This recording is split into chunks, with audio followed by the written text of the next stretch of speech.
But what I decided to do was, this is for Titus, and I have, for every book of the New Testament, I have a vocabulary list for every single chapter of every single book.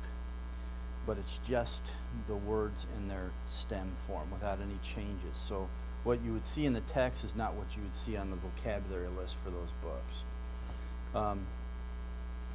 So I decided to try something different. So I want you to just, during this next break till we come to the next session, if you just walk through this with your Greek text and just see how it works for you. But basically what I did was I took the first 5 verses of Titus of chapter 1, and here's the first 5 verses. And basically I have the Greek text, and then you'll have the box down below. I give you the English translation, which pretty much follows close to the NASB. Okay? Then I give you the Greek word, and then I put a transliteration underneath it so you can pronounce it.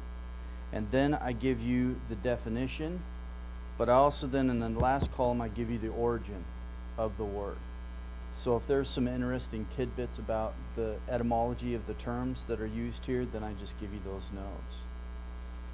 And I was going to add with this, with the words, I was going to add the parsing, which means that when we parse the language, we look at noun, adjective, right, verb, is it passive, middle voice, all that kind of stuff. I was going to do that, but I thought that's your job. So you guys are going to do that later. But when I give you the Greek, I'm just giving it to you as you will see it in the text above or in your Greek text.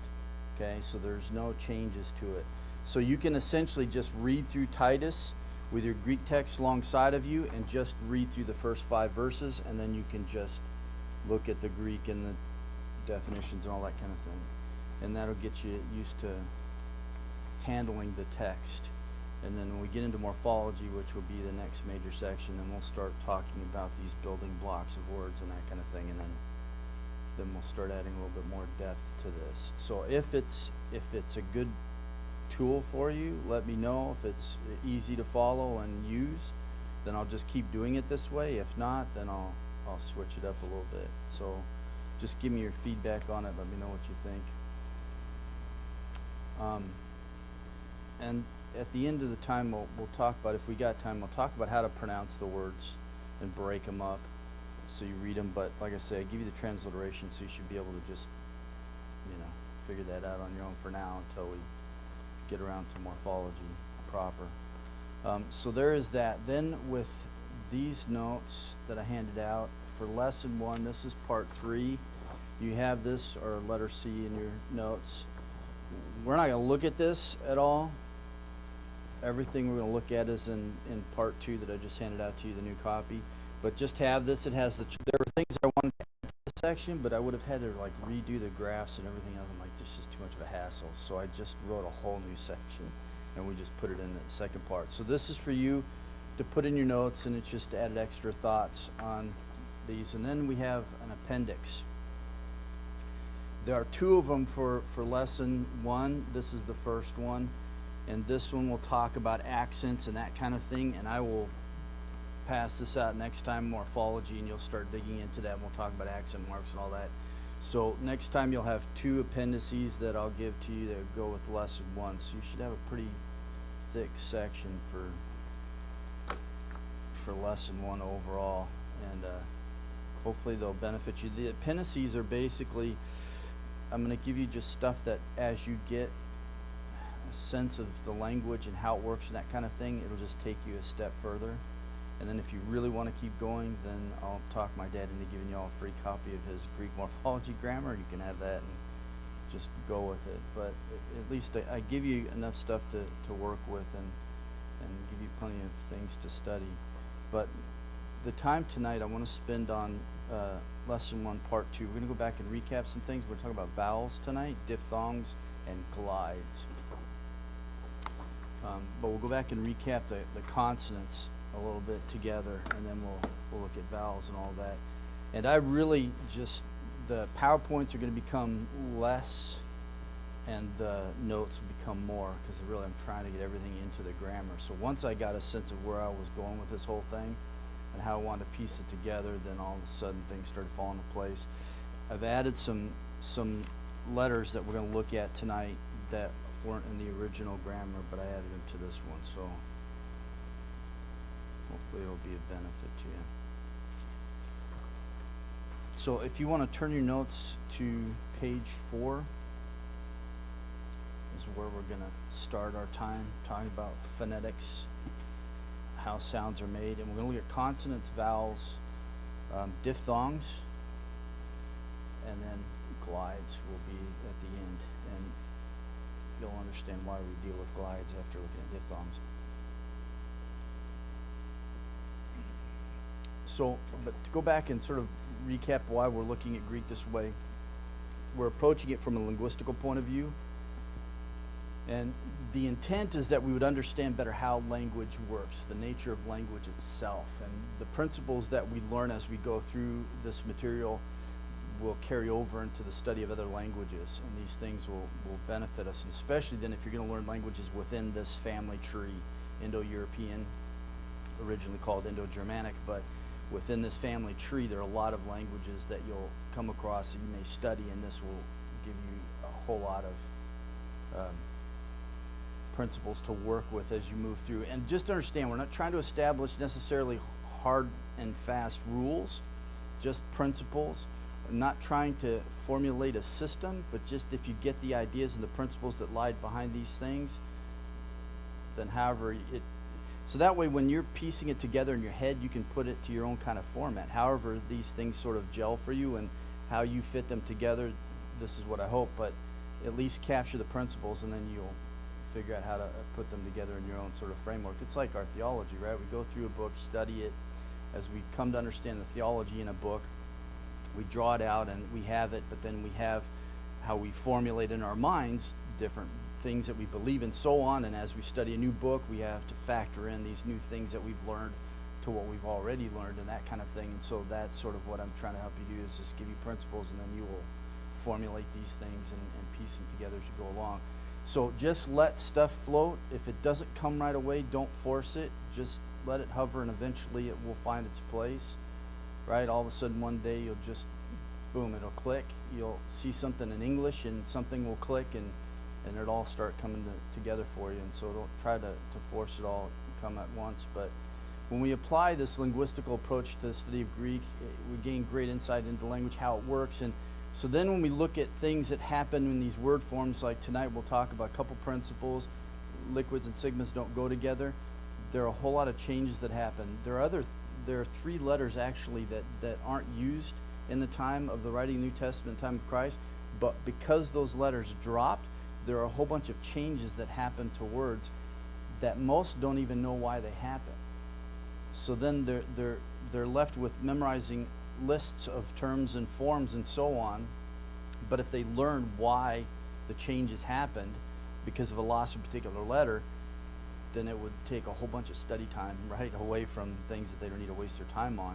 And when it becomes repetitive, it's like after a while, I mean, we tend to sort of lose some steam in studying a language if it's too much, right? If it's just constantly going over and over. So hopefully this will clarify some things, but we'll talk about some of the letters that dropped out and the impact that had on the language itself in the writing of the New Testament, because you can see the effects of it. Remember, we're talking about living language, and so when it changes, it has an impact. It's not dead, it's living.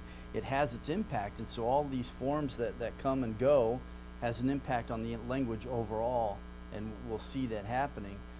But part of the problem is that when we come to study Greek linguistically, we're looking at it from the perspective of sound, right? Speech first, then writing comes. But most often what happens is that when you approach the study of Greek normally or Hebrew, it's you're looking at the written form first and foremost, and you lose sight of what lies behind that written form. And you lose sight of the fact that most of the changes that happen in language are going to be phonetic. It have to do with point of articulation, flow of breath, all that kind of stuff. And then that then has bearing on the written aspect. And so the modern way of studying Greek, usually we sort of lose sight of things. So linguistically, what they try to do is they look at the language, try to understand the inner workings of it. What is the internal structure? How does it fit together? How does this represent the vocalic part of the language? And therefore then sort of gain an understanding of how it all pieces together and fits. When we get into morphology, we'll talk about this, but Greek is a triliteral root system, just like Hebrew. Remember, there's a lot of Semitic root in Greek, from the alphabet, which we got from the Phoenicians, which came from, right, Semitic strain, going back to Egypt and on. We see these connections. Well, the same with the writing aspect of it. It started off from right to left, just like Hebrew, and then they switched to what they call boustrophodon, which is the first line starts right, moves left. You drop down next line and you go from left to right and you alternate back and forth. And boustrophodon means turning of the ox. It's like when an ox plows the field, it goes up one side and come back the other. Then eventually it just all switched over to going from left to right. So that's what we have now in our Greek text, but there's a lot of these connections. One of the connections with this Semitic origin element is the relationship of a triliteral root system. And so Metzger, in his little paperback book, if you go back and look through it, he does that. He gives some of the roots and then all the different words that are built off of it. So you can see dik, which means to show or point, and you see all the different ways that it can be utilized. And when we get into morphology, we'll talk about the prefixes and suffixes and even infixes that add meaning and significance to the word as we piece them together. But that's when we start getting into the workings of the language, and we start looking at morphology and the different building blocks. So essentially, this is what you're going to trace everything back to. What's the root? And then all of these elements, whether they're suffixes or prefixes or infixes, they add meaning. So when we get to morphology, we're going to talk about meaning and the significance of, right? So every time you change one of these elements to this root or this stem in some cases, but to this root, you change the meaning. So essentially, when you learn nouns and adjectives, we'll see they share the exact same root. You just have different endings that you place on them, and then you're used in a different way, and we'll look at the history and how the language developed. This is a biliteral root, that, and you'll see this one quite often in the Greek text, to put, set, or place. So all the different ways we're going to come across this, again, it's just adding. In many of the cases, you're going to see prepositions prefixed to the front of them to add a significant meaning to the term. And when we learn prepositions, we're going to learn the root meaning of those prepositions. Because oftentimes when the prepositions are used in a compound, when they're attached to a word, they go back to their root meaning. But usually when you study Greek on most contemporary grammars, you don't learn the root meaning of the prepositions, and therefore you're going to be at a loss and the richness of what you're going to study when you come across these compound words where the prepositions are used with other word forms. So this is the language, and this is how we're going to look at it. But big picture, we're looking at phonology, then we're looking at morphology, then syntax, and semantics. The main areas are the first two, phonology and morphology. Phonology, we're just looking at the sounds of the language, and the morphology will look at those building blocks, the pieces that we put together to add meaning and significance. And it's those building blocks then when we parse, when we read through a text and we start parsing it, pulling the words apart, that's what we're looking for. This is a noun, adjective, verb, and all that. And every one of those elements tells us something, right? Embedded in there is truth, meaning, and significance, right? And so we want to get at all of those things. So phonology, the sounds of Greek. So if you want to look at your notes, and we're going to spend most of our time in the notes, a little bit on PowerPoint, but not a whole lot. I'll show you some things that I think will be of interest when we get into it. But we'll start at the end of bottom of page 4, phonetics, how sounds are made. We'll start with consonants, and we're just going to review. We looked at these last time, and so some of these things I'll brush through, and then we'll keep pressing on towards the vowels. But phonetics are basically concerned with the description of human speech sounds. For all known languages, sound is the concrete means of expression. More than 2,000 of the world's languages have no writing system. It's mind-blowing to me that there's still spoken systems out there that have no written system to them yet. Thus, then, they don't have the Word of God in their language yet. So first things first, they need a written form of the language, then we can give them a translation. Unfortunately, there are many who are not partaking in this strain of endeavor for translation anymore. And it's really unfortunate because when we look at the U.S. and we can walk into a Christian bookstore, and we've got, umpteen different types of translations on the shelf to choose from. When you have languages out there that don't even have one, right? I mean, we really have just an overabundance of, and so for me financially, I wish people would spend more on getting something done for other languages. But If we look at second point there, that most speech sounds, all of them in English and Greek, are produced by a stream of breath or a flow of air that begins in the lungs and is forced out of the mouth or nose. However, there will be vocal tract, and so there's going to be these elements of the apparatus. We're going to talk about the vocal tract and how this breath moves, but also you have points of articulation and all of those things, the points of contact of lips or tongue and what have you to make these sounds. But remember, that's the phonetic part that we're focusing on. And so we started to look at and look at the issue of the different elements of this apparatus that we make sound with, this vocal tract as we would call it. So top of page 5, 3 things that we were looking at: the point of articulation, the vibration of vocal cords, and the flow of breath. All of these things are important, and these will help explain when we see then changes in the Greek text. When you put one consonant next to another, there's going to be a change that happens. Well, the phonetic aspect helps us understand why it happens.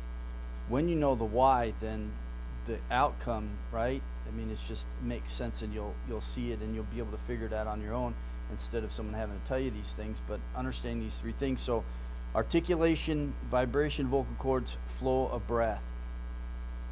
And I figured out the printer problem, and so I've got the diagram, so hallelujah for that. So let's look at below the diagram there. Then starting from the back and moving to the front of the mouth, we move forward towards the front, the essential parts of speech, of the mechanism that we use to talk with, which we talked about last time. It's interesting that these elements of our anatomy are used to feed ourselves, but also used to communicate with, right?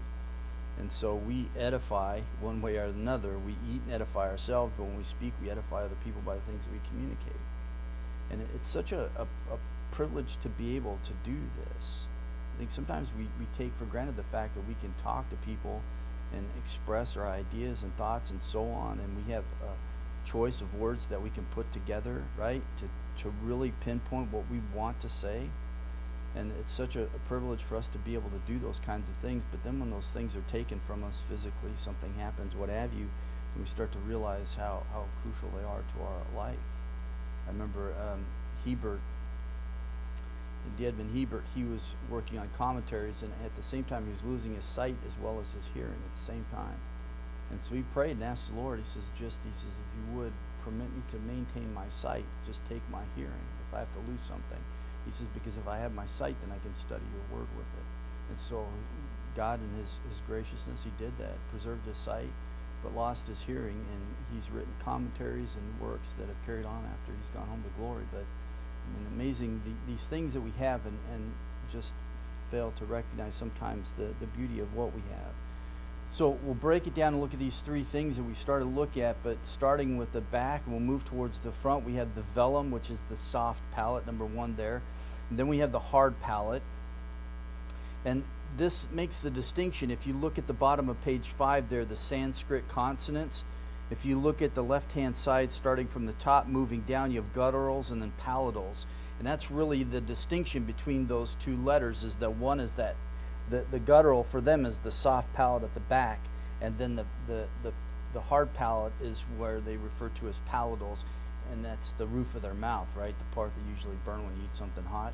So, but for Greek, I choose the designation guttural, although sometimes they're referred to as palatals, but guttural is better because we say that at the back of the throat. So if we say gamma, our tongue is pressed against that soft palate in the back of our throat, right? Same with kappa. But one is voiced, the other is unvoiced. So all the differences is that the vibration of vocal cords, right? But because we say the letters C and K, right? Cat, kite, right? We tend to push a little bit more towards that hard palate, the roof of our mouth, rather than back in the guttural. And so it might be hard for us to get a sense of that, but just remember, it's that soft palate is really, when we're talking about gutturals in Greek, that's where we're going with that.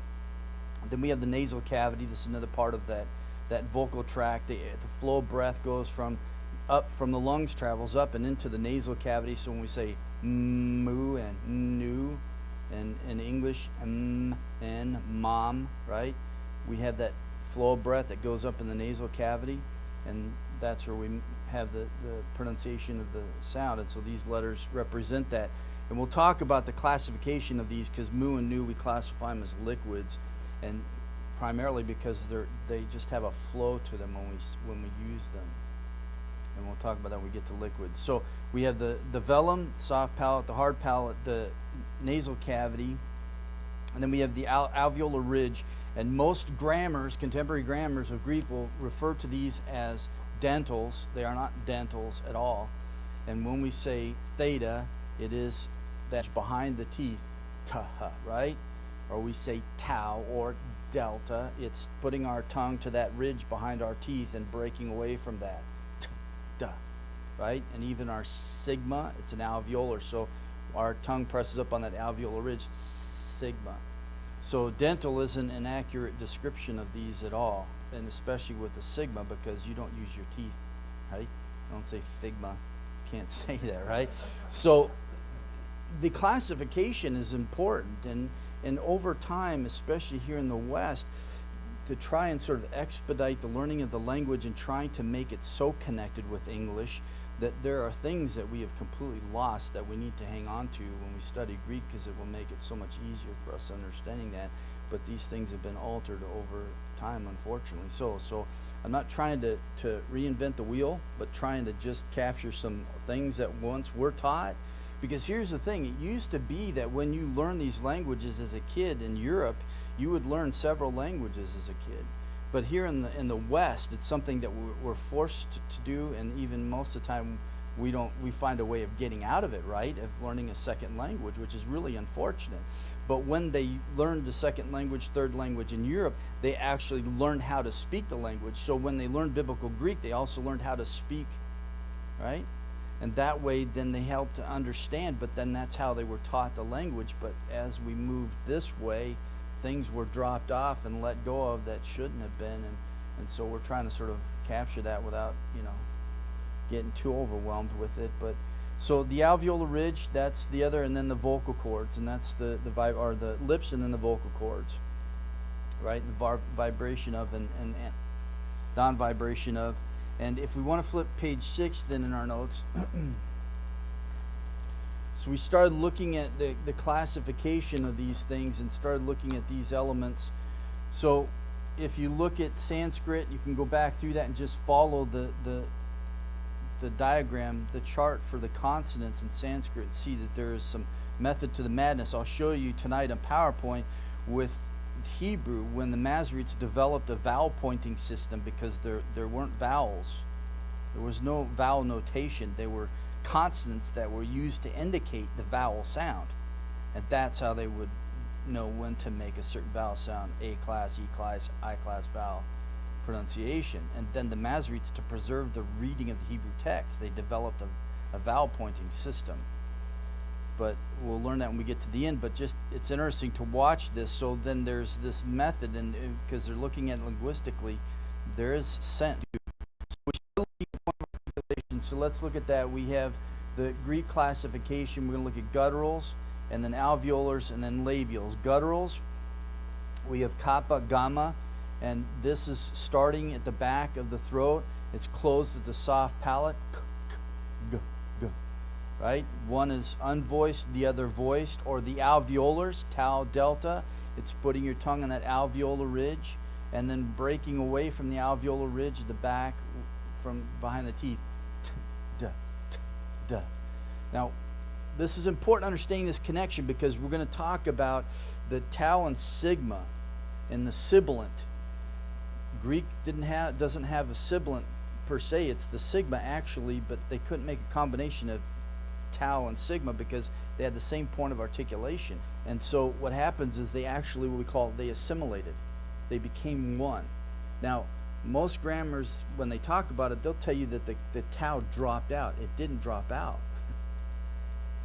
And there's significance for understanding that fact when we get into morphology, okay? So I'm going to be planting seeds that we're going to pick up later, and we're going to water and help hopefully see them grow a little bit. But looking at point of articulation, then we have gutturals, alveolars, and then we have the labials, P and B, right? B. So both of these if we're going to get, we could break these consonants down even more. These are bilabials, but to keep it simple without getting too overwhelmed, they're just labials, right? But they're bilabials. Put two lips together, b, b, right? If we have a dental labial, like we have our fricative actually is a dental labial, f, v, v, f, right? We put our teeth together with our lip and pronounce it, so that would be a dental labial, but it's also a fricative because the flow of our breath we can carry it on for a long period of time, and like we can say, so as long as you can exhale and give breath, you can say the letter, right? So there's more that we could look at in regards to these letters. We're just trying to simplify and say, okay, what's the basics that we need to know? So gutturals, alveolars, labials, know this and know it well. And then we'll move to page 7 and we start looking at vibration of vocal cords. Now I added to this part of your notes, and from here on basically I've added quite a bit to your notes, so cover as much as we can, and what we can't you can read for yourself. So top of page 7 there, first paragraph, and when you make the Z sound, okay, you feel this buzzing. You can either feel it in your Adam's apple, right? Or if you don't have an Adam's apple, you can feel it on the top of your head. Put your hand on top of your head and you go zzz. You feel that buzzing, the vibration on top of your head? Zzz. That tells you that your vocal cords are vibrating, okay? So now switch and say S. S, s. Can't feel it. Why? Because one is voiced and the other is unvoiced. The Z, we're using our vocal cords and they're vibrating. Zzz. But with S, s, they're slacking and they're not being used at all. They're not vibrating. So what's interesting is that if you say Z, you can hum a tune. But you can't do that with S. Okay? You can do it with the one because you're vibrating your vocal cords and you can carry a tune while doing that.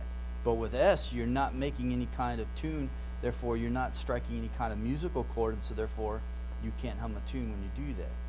So that is what goes on. We don't think about this, right? I mean, we talk, we communicate, we say things, we've done it from, the moment we started picking up words when we were little kids. And we speak before we write, right? And we've been doing this for so long, but we don't really stop and think about what happens when we do this. Because that really is what impacts language. Because again, language is merely a series of signs and symbols by which we communicate. They are to express the vocal phonetic part, right? We speak, and therefore we want to put that speech in writing. How do we put it down? We have to have signs and symbols that capture these sounds, and we put them to paper, and when people read them in combination, there's meaning and there's significance.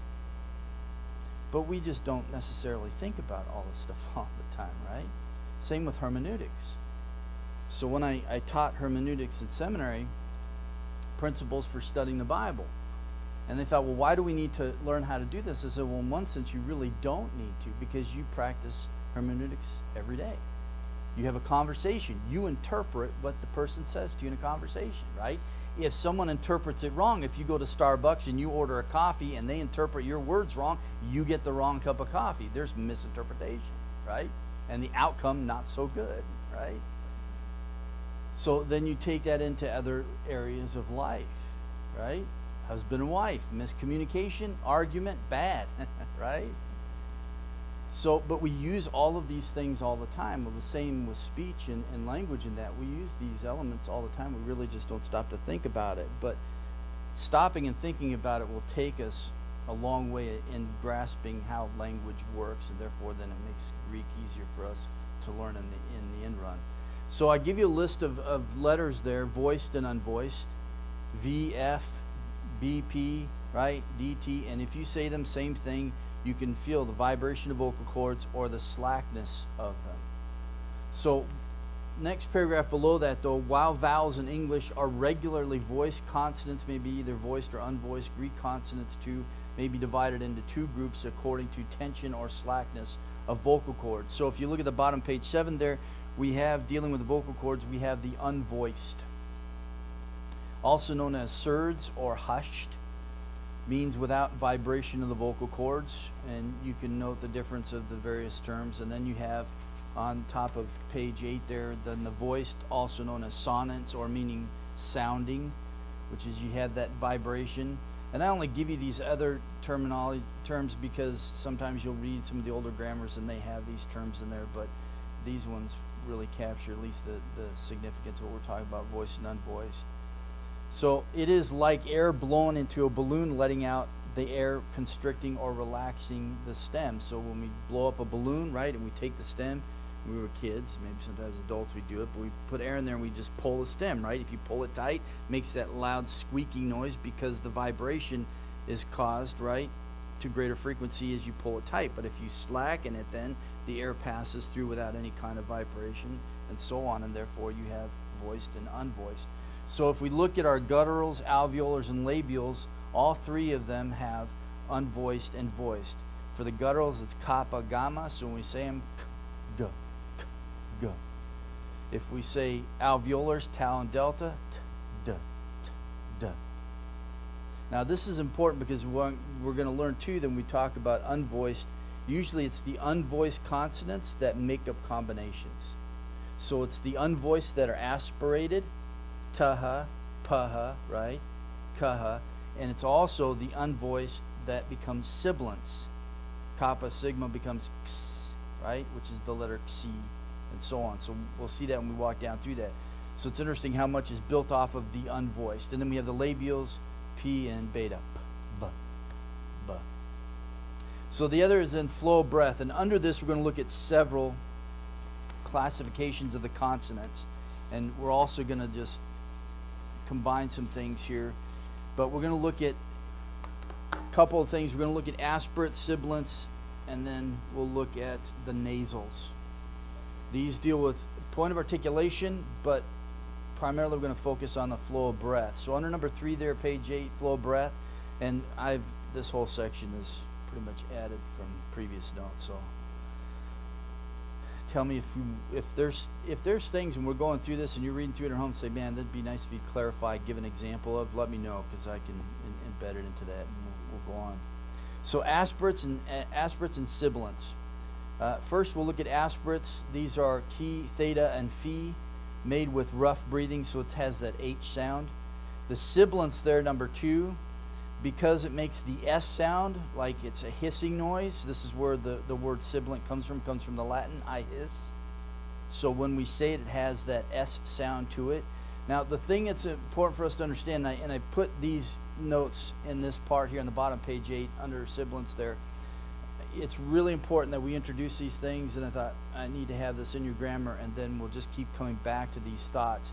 But it's important to understand this about sibilants, because really what it is, it's you're using 2 different points of articulation, but you're saying these, making these sounds at the same time simultaneously.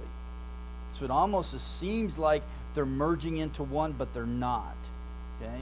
But we're saying them simultaneously, but we're using 2 points of articulation. This also then explains why tau and sigma cannot form to create, if you will, a sibilant for the alveolars, because they have the same shared point of articulation. So just to tell you, and then classification, when you see these in Greek grammars, they won't classify them this way. So just to let you know. So essentially then, first paragraph there describing these sibilants, then it's kind of like the English word when we say the word taps, ps, right? You have 2 points of articulation. You have the bilabial, p, right? And then we have the s, alveolar. And you can put those 2 points of articulation together, and you can say at the same time, ps, ps, right? You can't do that with tau and sigma.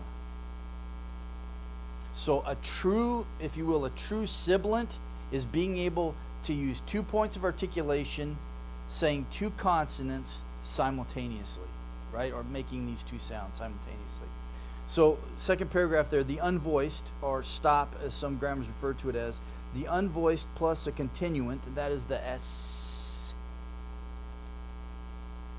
So V is the same way, fricative, we would call it a continuant. It's just basically looking at the flow of breath, right? I can continue this going as long as I can, right, expand breath out of my lungs. Since I have a really poor lung capacity because I only have part of the left lung, I can't do it that long, but so we just have that continuant. So you have an unvoiced and a continuant, and you'll see the sense of this, and I give you 2 examples. If you look in your notes there, second paragraph, pseudo. So we get our English word pseudo from, right? Pseudo is a liar, deceiver, right? It's a fraud, it's fake, it's pretend. So when you say it, right, you have the p, p, right? You have the unvoiced labial, p, p, and the s, alveolar, ps, ps, pseudo. But if you say the word sozo, look at the first consonant there, the s, s, sozo. So in one case you have what we call a sibilant, ps, 2 points of articulation said simultaneously. The other one you have 1 point of articulation and it's just hold it as long as you can, sozo. Now the middle of that word though, sozo, the zeta, it's pronounced like a DZ. So if you look in your transliteration there, I put DZ there for you so you know how it's pronounced. When you have zeta in the middle of a word, it becomes like a sibilant. It's a combination of delta and sigma put together. Zzz, zzz. And the only reason why you can do that is because delta is a voiced, right? So you can get that vibration and then you can a s at the same time. Zzz. But that only occurs when you have zeta in the middle of a word. When it comes to the beginning, it's like a z, zoe, zao. So in the middle of a word, it becomes like a sibilant, although it's not a true sibilant. At the beginning, it's just zeta, and it has its own singular phonetic value. So you can see the distinction between those two first letters, right? Ps and s. So last paragraph there on page 8 at the bottom, they are referred to as double consonants then. Thus, the xi represents kappa and sigma, and psi combines p and sigma. And the zeta is a combining of delta and sigma, but that's in the middle of words. And it doesn't function the same way as the others do. In other words, when you see xi and psi, it's usually because you have two consonants that combine together. You have kappa, gamma, ki, and a sigma. They combine together and they make psi. Or if you have p, beta, and phi combined with the sigma and they make psi. But with zeta, when you find it in the middle of a word, isn't necessarily a combination always of a delta and a sigma. Okay? So it's not a true sibilant. It's what we'd call spurious. If you want to get technical about it, it's a spurious sibilant. So technically, last paragraph there, then technically sigma is the alveolar sibilant, because if you look at the first two examples, you'll notice that they are the combination of making two sounds using 2 points of articulation, an unvoiced consonant plus S sound, and you can do this simultaneously. So essentially the sigma is, if you will, it is the sibilant for the alveolars. On the top of page 9, I give a real consolidated explanation, and there's some points in here that I wanted to cover and have you keep in mind for down the line. Top of page 9 there, paragraph, but something quite different takes place than when you have a tau is combined with a sigma. To begin with sigma, it is an alveolar sibilant. So it is a sibilant by itself because it makes that sound, right? It has that hissing noise, right?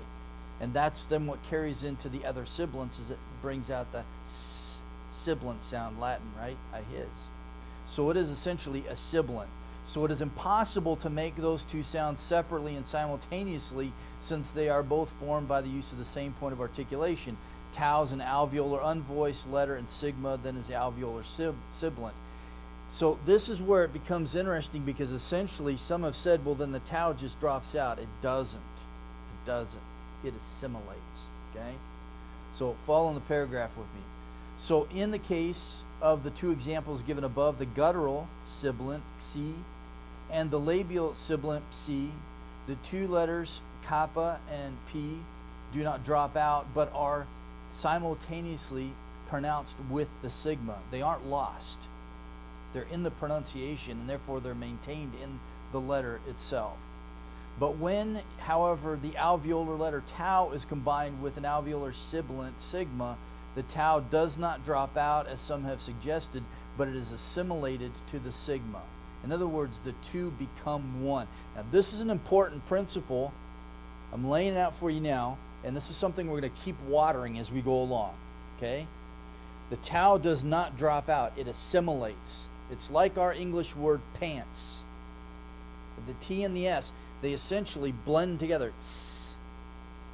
And sometimes when we pronounce it, if we say it quickly, right, you don't hear the T necessarily. You can go right into the S, right? So that is the same thing with the Greek then. What happened is they assimilated and they joined together and became one because they use the same point of articulation. Now this is important to understand because when in Greek, when you lose a consonant, there must be compensation for the loss of that letter, and we call it compensatory lengthening, and usually it's a vowel before it that's going to be lengthened, okay? Now, I know you're like, this is just noise. I don't understand compensatory lengthening. I'm planting the seed. We'll water it. I'm going to show you just an example tonight a little bit of what that looks like, okay? Whenever in Greek you lose a letter, you must compensate for that. If the tau actually dropped out, then you would see this shift, these changes in word forms, but we don't see them anywhere. Why? Because it's assimilated, okay? And we'll see this happen in different ways with tau and other letters, okay? So just keep that in mind. So this is important. So I put it black lettering there. This is crucial. Keep this in mind. We'll come back to it over and over again. You need to know this. So next time I'm going to talk about things like assimilation, disassimilation, amalgamation, and all of this stuff. I'm going to talk about this. We know this from English. Implant becomes implant. It's called assimilation, regressive assimilation, right?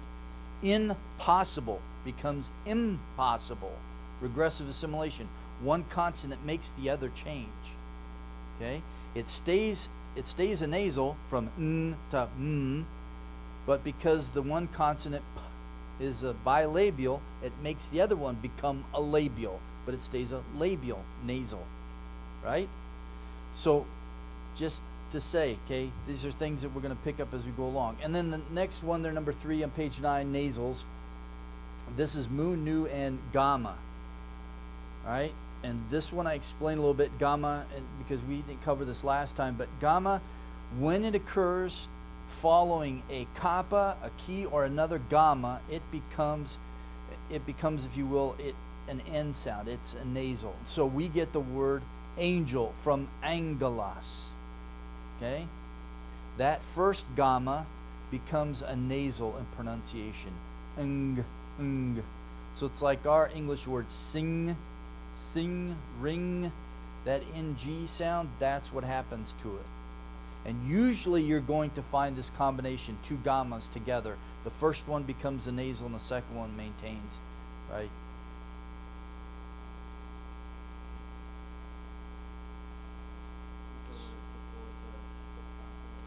Yeah, so before those two, it'll become a nasal as well. The majority of the time that we'll see it, though, is with double gamma, right? Occasionally you'll see the other two with the gamma like that, but most of the time it's going to be the...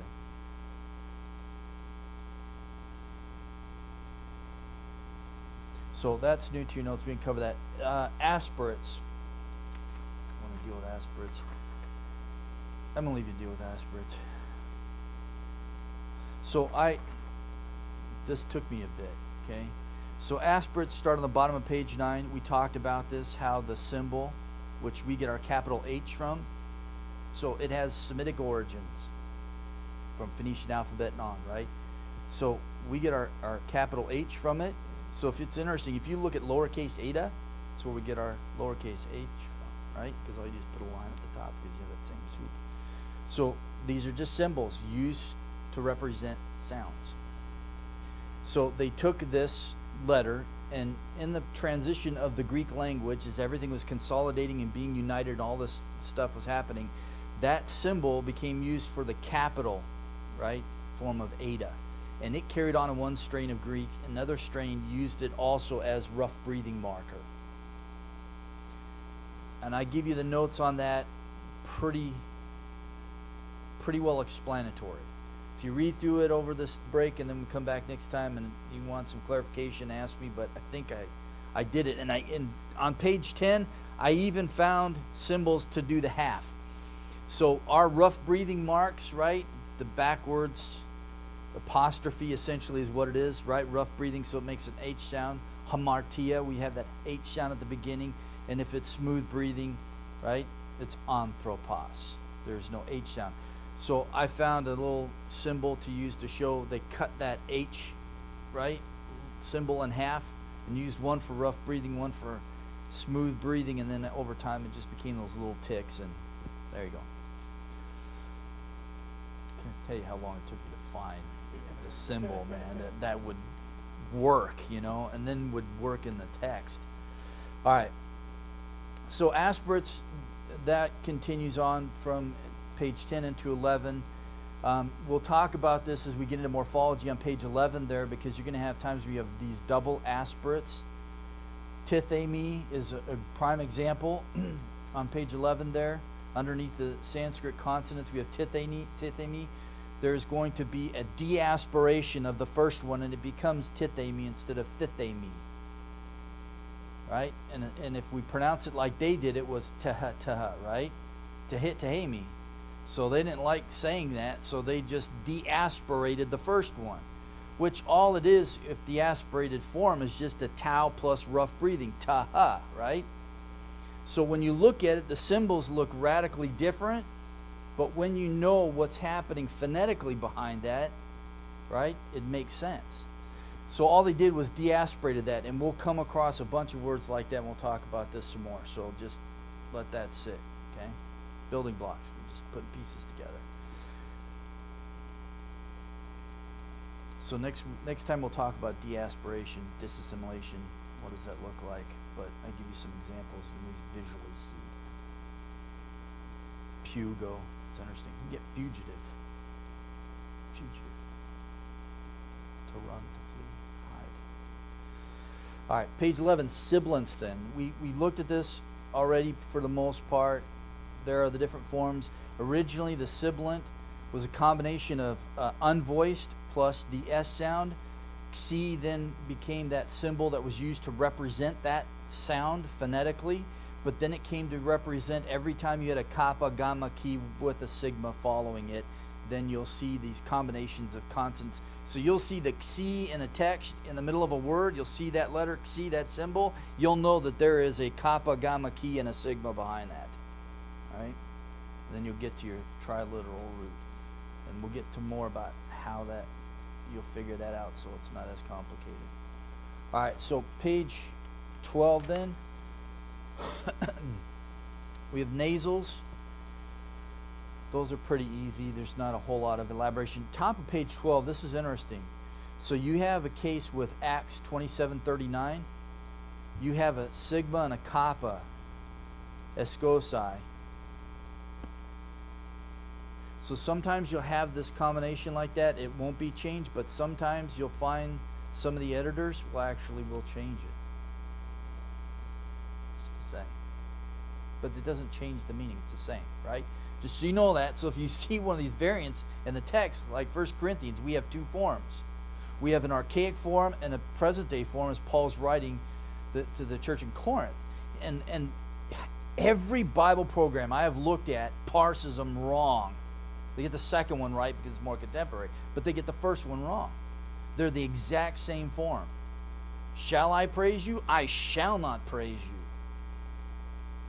Same form, Paul just uses an archaic form of it, and then the more contemporary one with all the changes that happen. So even in the Greek text, we'll see these movements of the language. Why? Because it's living. It's living. Even in the period of writing the New Testament, the language was going through change. Prepositions, ace and n. Ace was built off of the preposition n.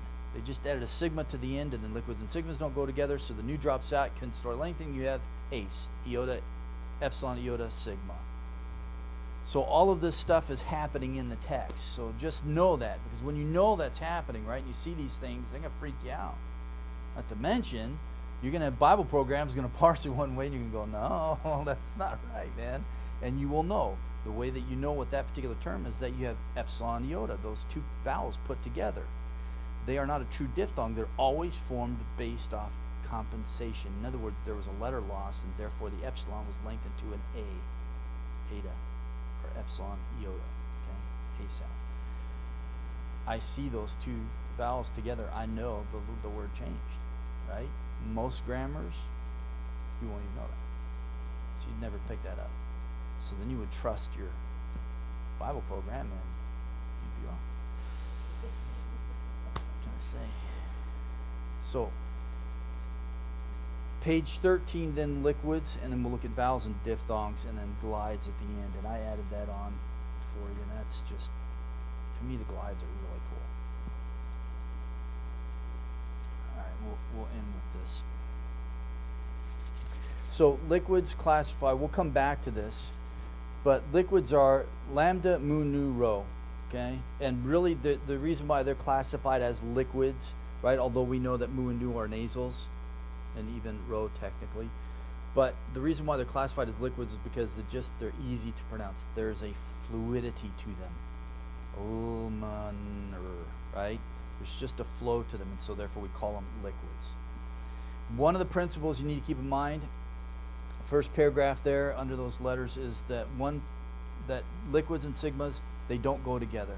In which case then that will lead to the dropping out of a letter, and then there must be compensation for the loss of that letter. So I give you an example of this principle, liquids and sigmas don't go together. This is the preposition, epsilon nu, okay? This is one preposition in Greek, en. It's equivalent to our preposition in, okay? The other one, epsilon iota sigma at the end there, the third form, you see that? Epsilon iota sigma. So that is another preposition in the Greek text, ace, and it means into, okay? But ace was built off of en. In other words, they wanted to express this idea of not merely just abiding, but coming into and resting, okay? This is great because we have statements of our faith that is in Christ. Ace, it is into him and it stays resting there, right? So they wanted to express this idea. Language changes when we want to communicate things, right? So they needed a preposition, right, to reflect one aspect of this just abiding in one place, and this other of this movement of something going towards and resting and staying there. In other words, it has this linear and punctiliar aspect to it. So what they did was, as originally they added a sigma to the preposition en. But liquids and sigmas don't go together, right? They don't like each other. So the nu drops out, and when you lose a letter, you have to compensate for that, and you have epsilon iota. Every time you see epsilon iota, there is a letter that was lost to make that. Now, most grammars will teach you that's a diphthong, and they would be absolutely wrong, because they were not diphthongs in the time of Christ at all, and from that point on. But that's the case of what happens. Liquid and sigma put next to each other. The one drops out. When a letter is lost in the Greek language, there must be compensation. There's a lengthening of the vowel that precedes. So we will keep coming back to that over and over and over and over again. All right, let me get to this stuff. Let me get to the vowels.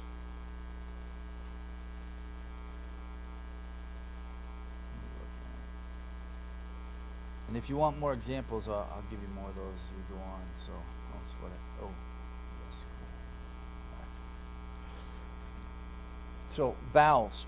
All right. Koine Greek, as in the Attic, there were 7 symbols. Okay, 7 symbols that you use for vowels. We get our A, E, I, O, and U from, right? But here's the thing: they weren't vowels; they were consonants. They became vowels. In Hebrew, they didn't have vowel pointing system in the sense of they didn't have separate things. They basically had these consonants: aleph, he, yod, and waw. And these 4 consonants would be used to indicate the vowel sound that would be made when you're reading the text. So you would have these inserted either on the margin or in connection to the words over, where they would need to make that vowel sound as they would pronounce it, but that's how they indicated vowels. And then the Masoretes, then they developed this vowel pointing system, and vowels in Hebrew don't even look like letters. They're dots and slashes and stuff, which makes it really weird. It's like you're reading some sort of alien language, but it really is cool though.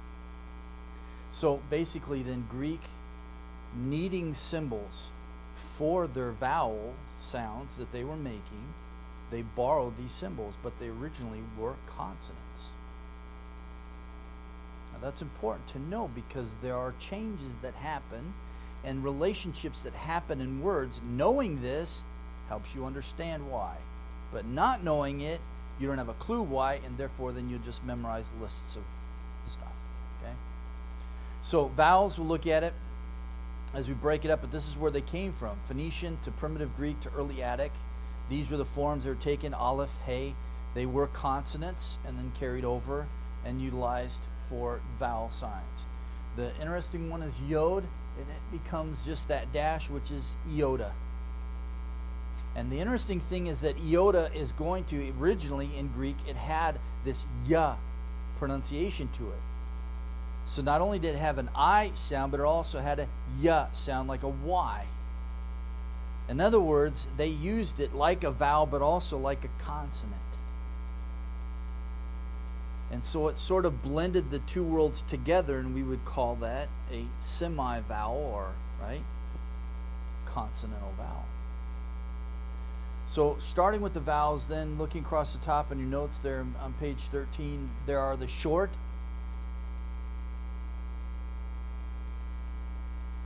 and we have alpha, aleph, from Hebrew, epsilon, iota, omicron, upsilon. You have the open long, which is eta. You can have a long alpha, which is like father, right?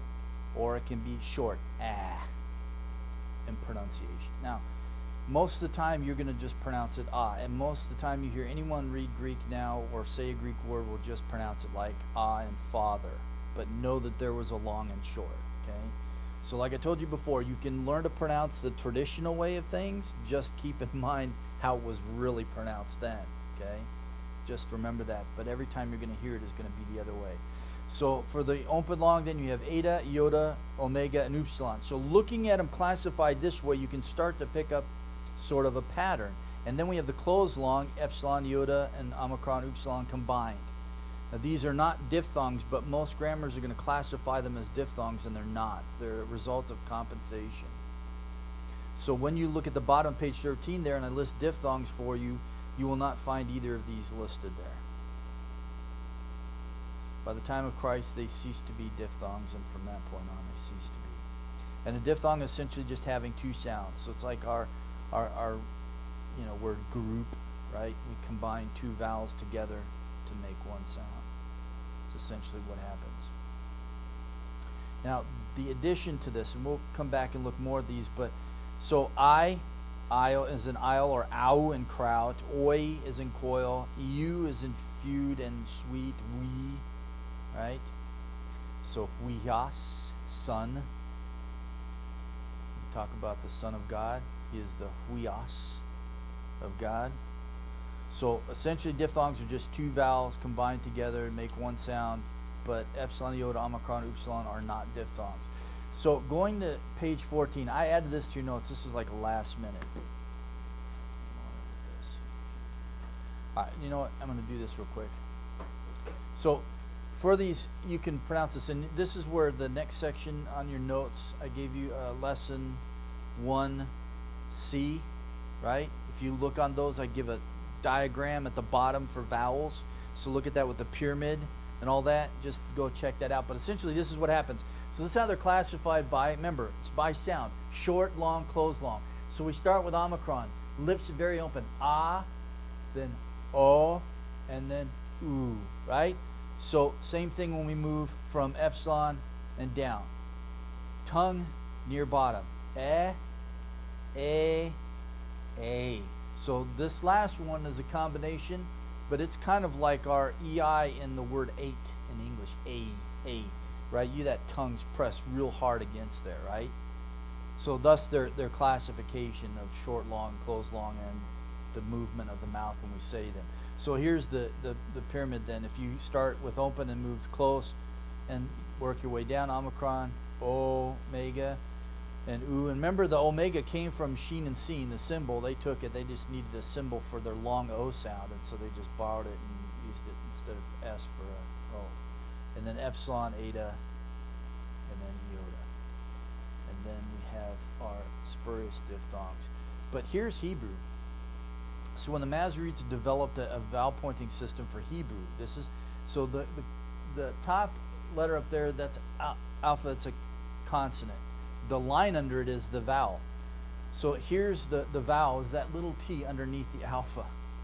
So it's just a bunch of lines and slashes. So they don't even look like letters, right? So this is what freaks people out when they first learn Hebrew, is like, this is really weird. But when you figure it out, it's really cool. So you have comets. Holum is that little dot at the top there. That's full holum. Then we have kibbutz, and then shurig. So same thing, sego. Notice 3 dots, 2 dots, 1 dot. Sego, sere, hirig. So just like the epsilon, iota, a in Greek, same thing. Your tongue gets up tighter against the roof of your mouth when you say them. Se, e, hirig. That's that. So basically get more rounded one way, and then you get closer tongue to the roof of your mouth the other way. But it's all driven by phonetics. It's just the sound that drives the symbols, right? Knowing that is a huge thing. So page 14 went in with this, the glides. We really will end with this. But the glides, briefly I had to introduce them here because you'll go back and look at diphthongs and it'll make total sense to you. But with the glides, basically they can be referred to, second paragraph there, as transitional sounds. Okay? And we have this in English.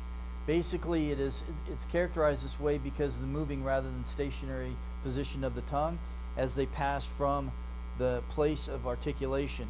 So when you say, for example, I give you the word watch, watch. You flow right from the W into the A, watch, watch. You can't even hover with the W, right? It makes you move right. So basically they're connected. They become a sound unto themselves together. So we look at the word wait, when, wax, we. So W is what we would call a glide. So if you look at your diphthongs, classified in your notes there, for on the bottom page, what is it, 11? No. What page are they on? 13? I lost my 13. All right, so bottom page 13, if you look at them, so each one ends with what? Man, what happened to my page 13? Oh, there it is. Duh, it's getting late. So if you look at your diphthongs at the bottom of page 13 there, they all end with either an iota or an upsilon. In other words, a true diphthong ends in a Y or a W sound. I, ow, right? Oi, ew, we. So essentially then A, epsilon, iota, and omicron, upsilon, A and U are not diphthongs because they don't make a Y and W sound at the end when you pronounce them. So they ceased to be diphthongs a long time before and started being used in compensation and contraction. So we have these words like am, yam, owl, yowl, ale, yale. The Y combines with the vowel and they become one. So essentially we can say that they are sort of a semi-vowel or vowel, having a vowel-like quality, and they combine themselves to that vowel sound. Now I just plant that seed because we're going to come back to this later where we're going to see iota and upsilon and the impact that they have in particular words, but it's because of this. They're glides. They were once used as a vowel but also as a consonant. So iota had a y, a y pronunciation, also a e, I-class vowel pronunciation. The other, the U. So just read through these, have that in your head, and then we'll come back and water that as we get into morphology. So next week I want to talk about phonology last time. We'll go back and review some of these things, get the alphabet down, and I'll also talk about how to read words. Best way to break them up by syllable. And essentially the rule of thumb is for however many vowels or diphthongs there are in a word, there are that many syllables in a word. And you just break them up that way, but we'll talk about that. And then we'll move into morphology after. Okay. But don't worry, we're not going to leave this stuff behind. We're going to keep